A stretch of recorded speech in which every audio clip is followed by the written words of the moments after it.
Sige, mag-post ka. Naka-video yan. Ano? Sige. Yan. Fiesta kasi ngayon dito eh. Yan. Sige. Yan ang trabaho ng mga Pinay.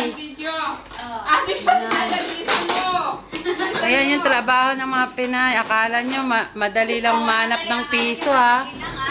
Kaya sa Pinas, magtipid kayo.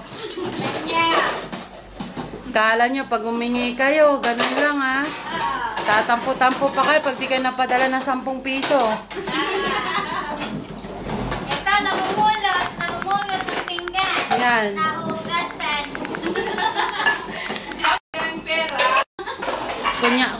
Kunyari, ano, may paggagamitan sa pera.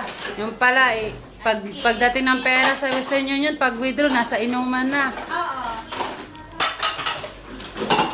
Hindi pa nakarating ka pa, no? Hindi pa nakarating. Ito, ano yan, ibang lahi yan, Nepal yan. Pero magaling mag-Tagalog, ano. Oo, kasi sinuruan ako ni Flor. Ang galing ng teacher. Madaling makanting kayo. Bisaya pa yan, Bisaya, pero Nepal siya. Ito, hindi humaharap. Humarap ka nga dito, Ining. Ilang taon na. Maabutan tayo ng mga dragon. Oh, si Kadisha pa! Ayan, yan, ito. Ito yung amo namin dito. Hoy! Bad! Bad siya, habib, bad siya. Bad siya, digiga. Ayan. Ayan, dito. Nilamas-lamas na nila, oh. Tingnan mo. Ayan, itambak mo at nang makarami tayo. Ayusin ang paglamas-lamas, ha? Nang matanggal lahat. Tatlong naghuhugas, isang nagbibisyo. Hoy, photographer ako, tsaka ano ako dito, no?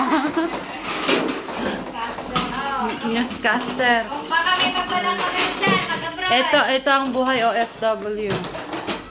Ayan. Sige, tumingin ka pa dito, Ineng. Ito, 16 years old lang to. Ito pa. Ito. Ayan. Ito, Sige. 16 lang yan.